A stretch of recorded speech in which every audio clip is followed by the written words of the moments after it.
Mr. President, what an honor to talk to you once again in Davos. Very glad to see you.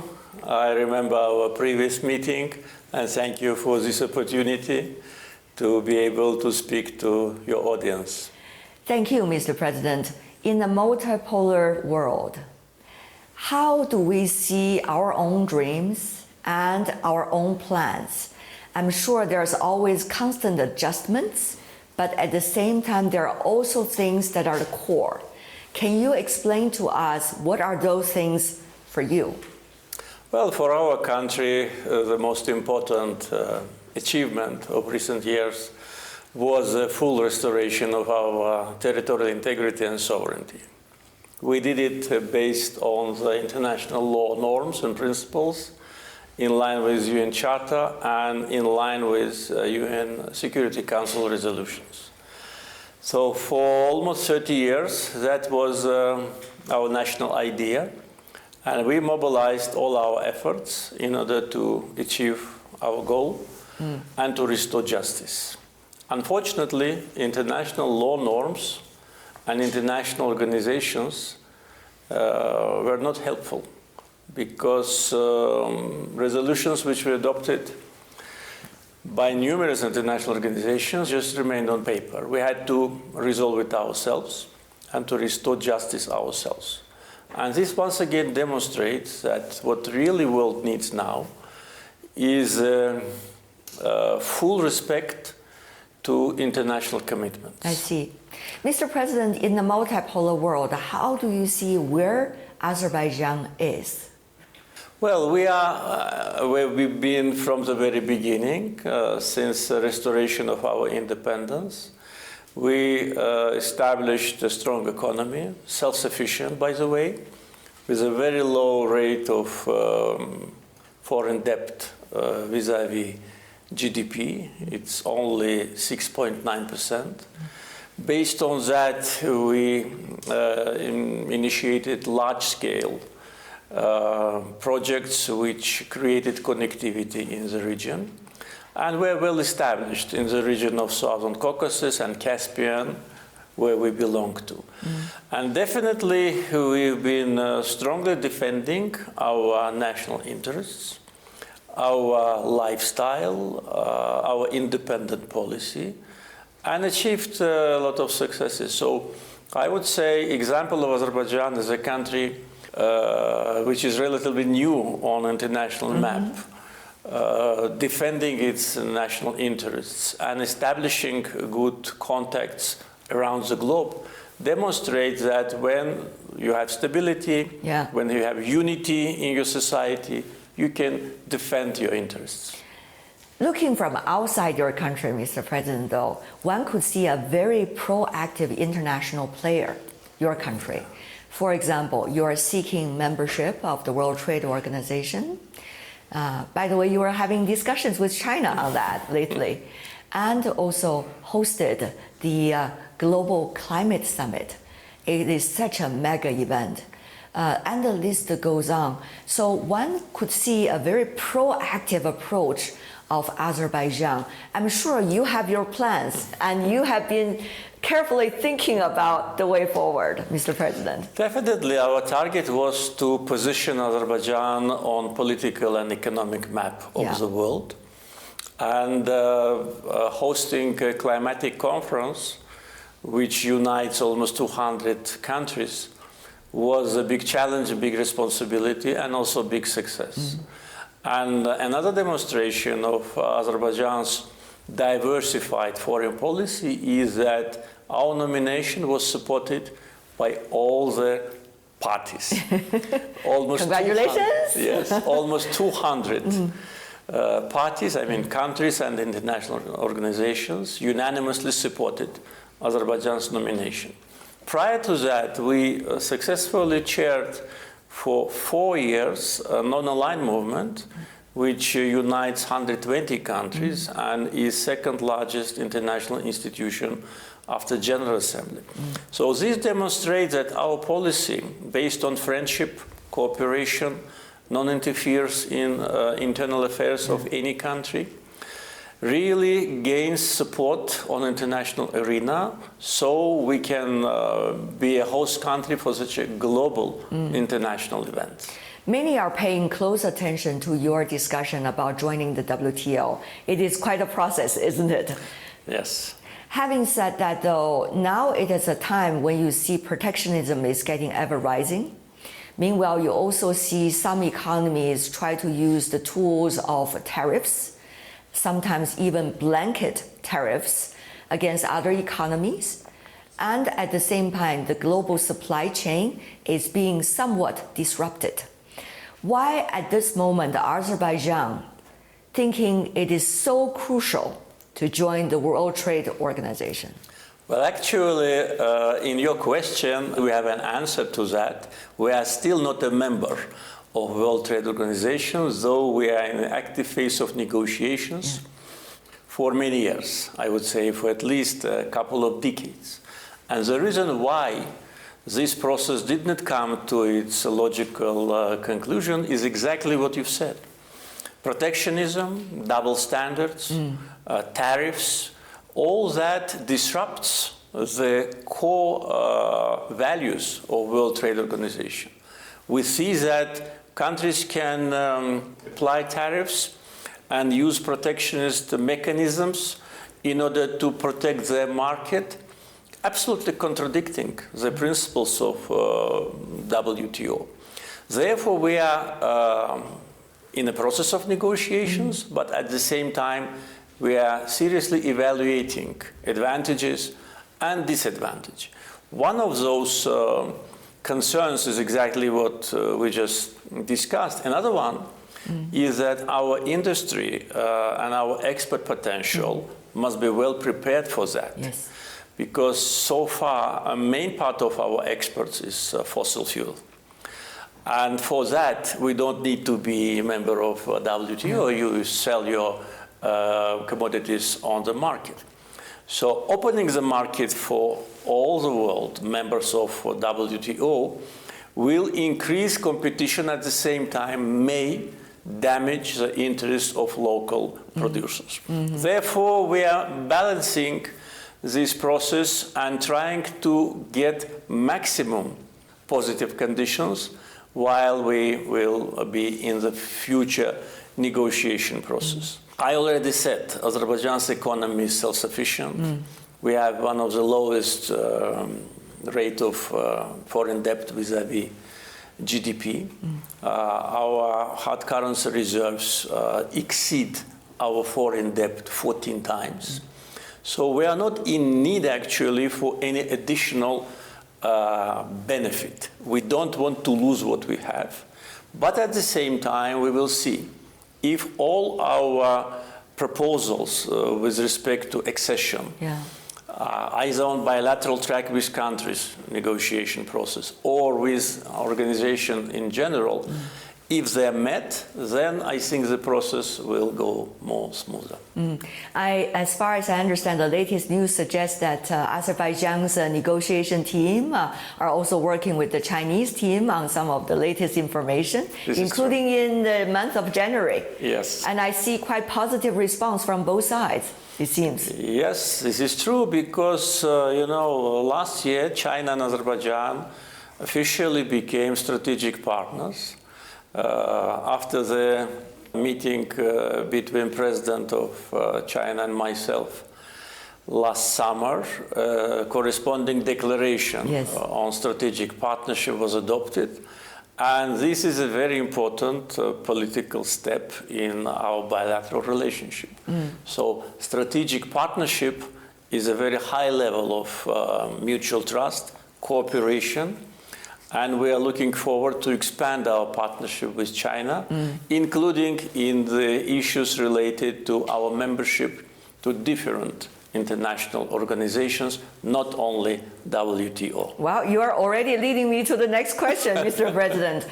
We see that Azerbaijan is an observer country, observer nation or status of the Shanghai Cooperation Organization. Meanwhile, you're also actively seeking membership of, the BRICS, so to speak. So how do you see the discussions about the global south, both in terms of security, trade, economic development, and win-win? Actually, with respect to Shanghai Cooperation Organization, our status is a partner for dialogue, yes, not observer. So this is really a demonstration of strong mutual will in order to become closer with this international organization. And of course, when you work with international organizations or want to become closer, you look at the composition, you look at the member states, and with all member states of Shanghai Cooperation Organization and BRICS, Azerbaijan has very good and friendly relations. Plus our geographical location, which is Southern Caucasus and Caspian, I think will be also important in terms of our contribution to common goals. Definitely issues which we are working actively with China and countries of Central Asia, it's connectivity projects, because Azerbaijan just sits on the route from east to the west with already modern sophisticated transportation infrastructure. So we can really contribute a lot from point of practical results. Definitely, access to any organization is a political move, but it must be backed by economy, by practical infrastructure projects, which unite countries even more. So as a part of Global South, we always defended the interests of Global South. And by the way, coming back to COP29, one of our idea was to build stronger bridges between Global South and Global North, because as a host country of COP29, we found out that there is a certain level of mistrust between the two with respect to climatic issues, and not only. Not only that, gap actually is quite wide. That's true. What have you observed so far, besides the statement you just made? Well, actually, when we became deeply involved in the issues related to climate change, we've seen that there is a big level of disappointment in the countries which have existential threat with respect to climate change. We all suffer from that, including Azerbaijan. But there are countries, especially small island states, which face existential threat. And their case sometimes was not put on the center of agenda. We did it. One of the important events during the COP29 in Baku was a summit of small island developing states, where Azerbaijan put forward a very ambitious agenda in order to provide practical support to those countries. It is obvious that without a consolidated approach of big actors, it will be difficult to support those countries, and those countries who don't have financial resources to address climatic issues. So I think it's a responsibility of countries which take this burden to do more. And Global South, absolutely objectively, is waiting for more support from the wealthiest countries of the world. As you importantly pointed out, Mr. President, there has been a funding gap. And that funding gap was related to earlier promises which has not been carried out, especially to the developing countries by the developed economies. But it seems that the world is getting ever more divergent and also fragmented. Some of those so-called deficit of trust is only getting bigger. So how would a leader, at this moment of transition and when political trust could be diminishing, try to make sound judgment for your country? I think that means a lot of pressure. That means a lot of study and research. I think one of the main factors for Azerbaijan's feeling itself comfortable in different environments is that we already did a lot with respect to our homework. We build a stable economy. We have a stable political system. We implement a lot of social programs which increase the living standards of people. We managed to reduce the level of poverty to approximately 5%. And with a strong partnership relationship with different international actors, we play a role of a certain facilitator. I already said about our strategic partnership declaration with China, but at the same time we have a strategic partnership declaration signed with 10 members of European Union. We have alliance declaration signed with Turkey, Uzbekistan, and Russia. So you see this diversified foreign policy trend is not just policy, it's based on substance. On every track, we have practical results, we have programs of cooperation, and our foreign policy, as any other countries, is just continuation of a domestic policy. So contribution of Azerbaijan to regional stability and regional peace in a broader geography rather than just Central Asia, Caspian, and Southern Caucasus is something which is already being appreciated by global international actors. And our position is that if every country just concentrates on its own agenda, do not try to interfere into other countries' affairs, then there'll be no conflicts, no disagreements, no wars. The only reason that still we have unstable situation and bloodshed all around the world is just because countries which had imperialistic past, they just want to continue to interfere, to dominate, to dictate, and this naturally leads to resistance.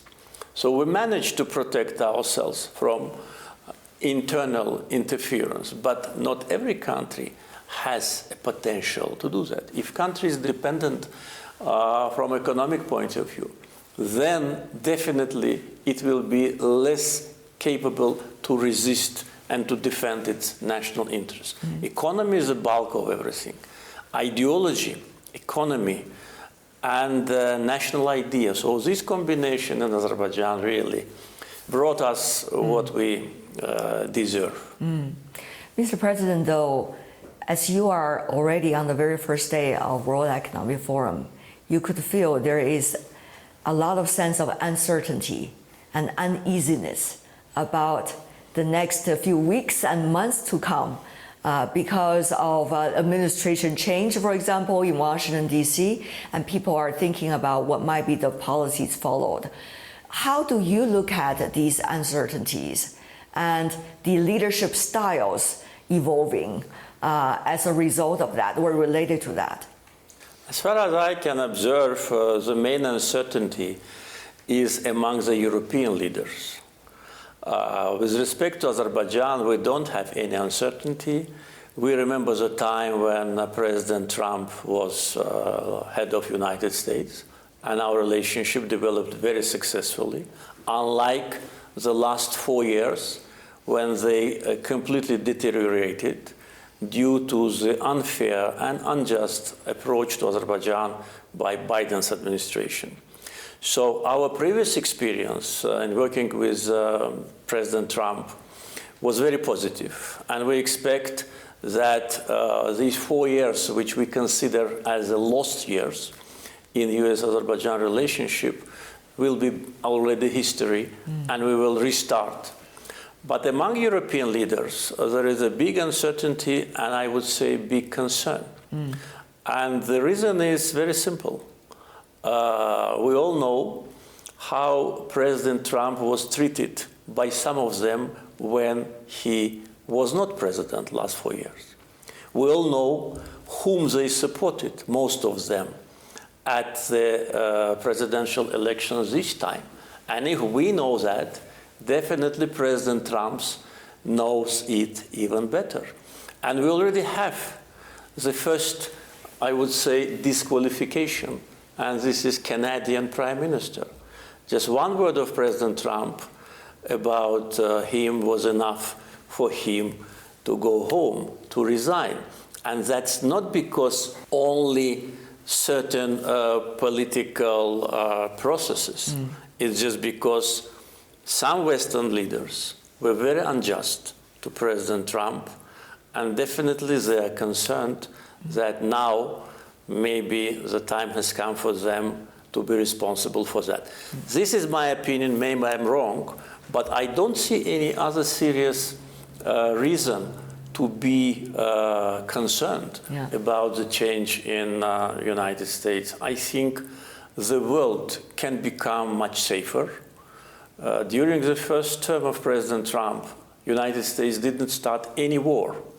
And this was also a unique experience if we look at the history of United States, at least several decades before.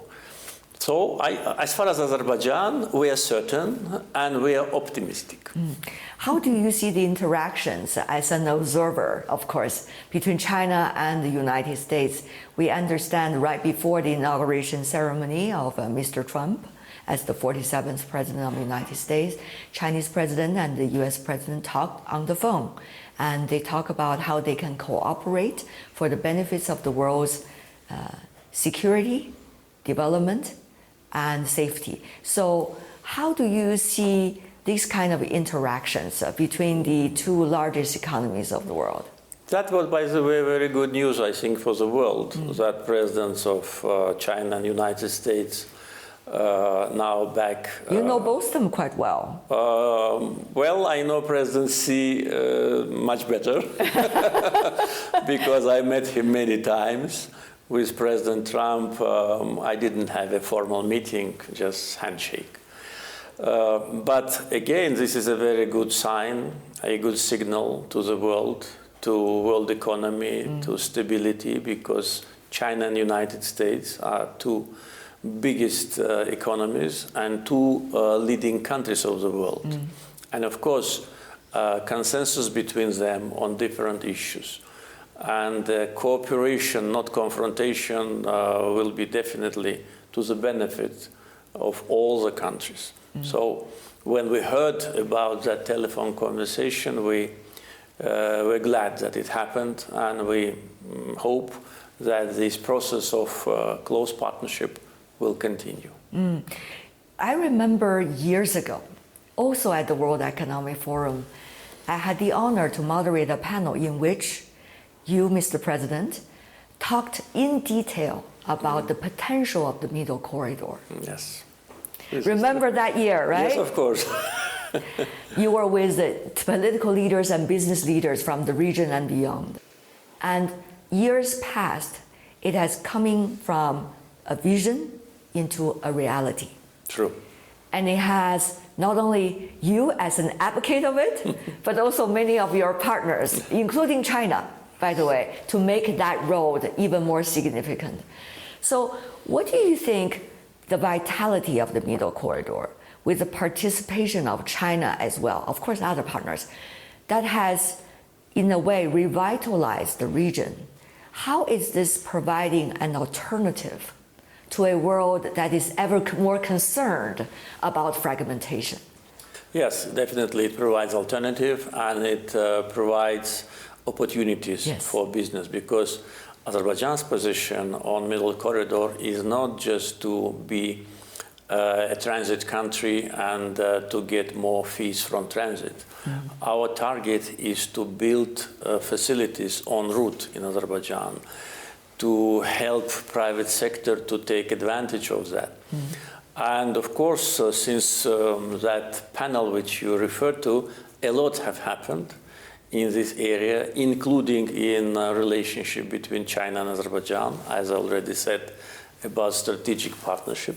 But at the same time, Azerbaijan's infrastructure of Middle Corridor, Azerbaijani segment, was upgraded. At the moment, we see that already upgraded infrastructure will not be enough in the coming 3-5 years. Yes, I see you always have new goals. Yeah, exactly. Because our target was to have a handling capacity in our trade seaport of 15 million tons, and that would have been enough for decades. But now we expect 25 million tons within probably 5-6 years.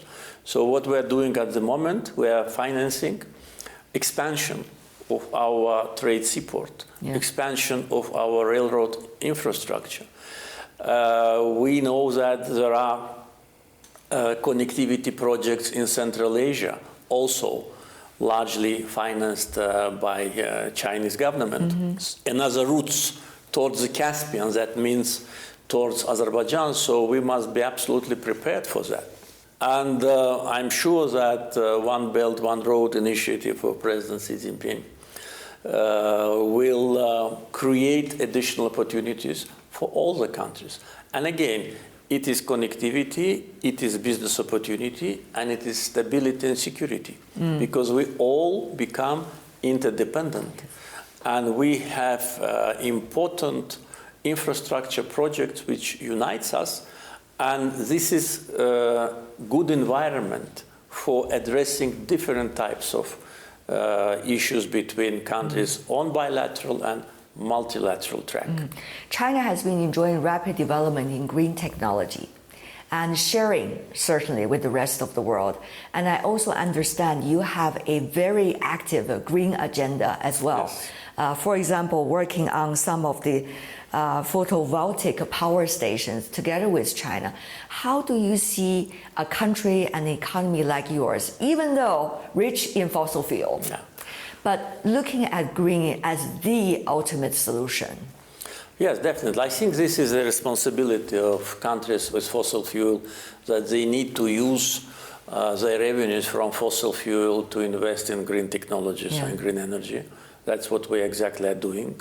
And we provided a good investment opportunities for investors. So our immediate target by 2027 is to have 2 gigawatt of solar and wind, and by 2030, 6 gigawatt. And that will be kind of a revolution in energy mix in Azerbaijan. And I'd like also to say that the investors, which are investing foreign companies in these projects, including local companies from Azerbaijan, they use Chinese technology. So solar panels are produced in China. Now our team is working on storage capacity, and we found out that the best batteries are in China. So I just only can congratulate Chinese producers with this tremendous success, because it's a quality and price, and no one can compete. Especially for the global south countries. Exactly, exactly. And also now Chinese companies are also interested in not only providing services and technology, but also to invest in Azerbaijan. And this is already in the pipeline. At COP29, we signed agreement between Azerbaijan, Kazakhstan, and Uzbekistan to build an energy cable under the Caspian Sea. So we will connect Central Asia and Azerbaijan, and potentially China, with energy cable. Another project will stretch the cable from Azerbaijan to Europe on the Black Sea. So this is another connectivity. This is a corridor for green energy with huge potential, because Azerbaijan's wind and sun potential is already fixed, and it is much more than we could imagine. So we need markets, we need technology, we need cooperation, because without cooperation between neighbors, you will not be able to implement these projects. So potential is here, and as you mentioned, Azerbaijan in green transition is playing a very active role. How come every step of the way Azerbaijan and China seem always to find each other? It's amazing, isn't it? Yes. It's yes. always in each other's plans. Yes, Yeah, yes. yeah. This really became a serious synergy. geopolitical Yeah. synergy. Yes. And the strategic partnership just mentioned, it's Yes. really upgrading everything. Yes, Yeah. exactly. And also recently we exempted from visa requirements for Yes. Chinese citizens. So Chinese citizens do not need now even to apply for electronic visa. And hopefully soon Azerbaijani citizens will also have this opportunity. So this will increase the number of tourists. Absolutely. This will increase people-to-people contacts, yeah. definitely. It's so important. And public diplomacy will play its role. Now we work on official diplomatic channels, political, economic, trade, investments, connectivity, but public diplomacy will add a lot. Yeah. Final question, 2 questions. One is about Chinese economy. As you know, Mr. President, Azerbaijan and China are working so closely together, especially on trade and economic cooperation. China's economy is going through this transition. It is looking for the new growth point. Well, at the same time, there's great potential.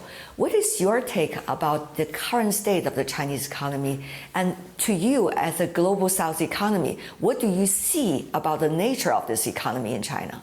Well, as far as I know, I'm not deeply Of course, informed no economist, yes. about the new plans, but as far as what we observed is concerned, Chinese economy is very stable, and it is an important factor of global economy. And for a country like Azerbaijan, which needs to have stable prices for fossil fuel, Chinese economy is also an important factor. When Chinese economy grows faster, the demand for fossil fuel is more. So we are actually interested also from this point of view that China's economy always grow, but it is not easy because when you grow year after year, you build a bulk, so it's always difficult to continue. The expectation is very high. Yes, Yeah. expectations are very high. So, but I'm sure that the talented Chinese people, they will find, I'm sure they already did, new points of growth. Yes. Because you are the leader in technology, and in Azerbaijan, for instance, many Chinese companies provide their services and their technology. And as we just discussed, in green technology, no one can compete. So our investors, which belong to different companies from different parts of the world, they select Chinese technology in order to install this capacity. Thank you for your input. The final question. The world is changing quite fast, one could say. Yet every time when I talk to you, Mr. President, it seems that your core is always very strong. I really wonder, what does that say, not only about yourself, but also about leadership today, especially at a time amid all changes? Well, leadership, of course, is a huge responsibility, and the most important is that the leader, must always be fair with its people, with his population. Never lie to your people, and they will appreciate that. We know that sometimes, due to some political reasons, leaders who seek power, they give a lot of promises, and then they fail to implement them. And this leads to frustration, this leads to disbelief, this leads to political crisis in different parts of the world.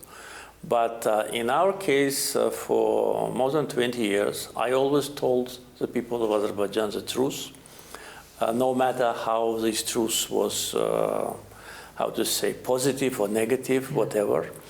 And always told the people that we will restore justice. And people believed me.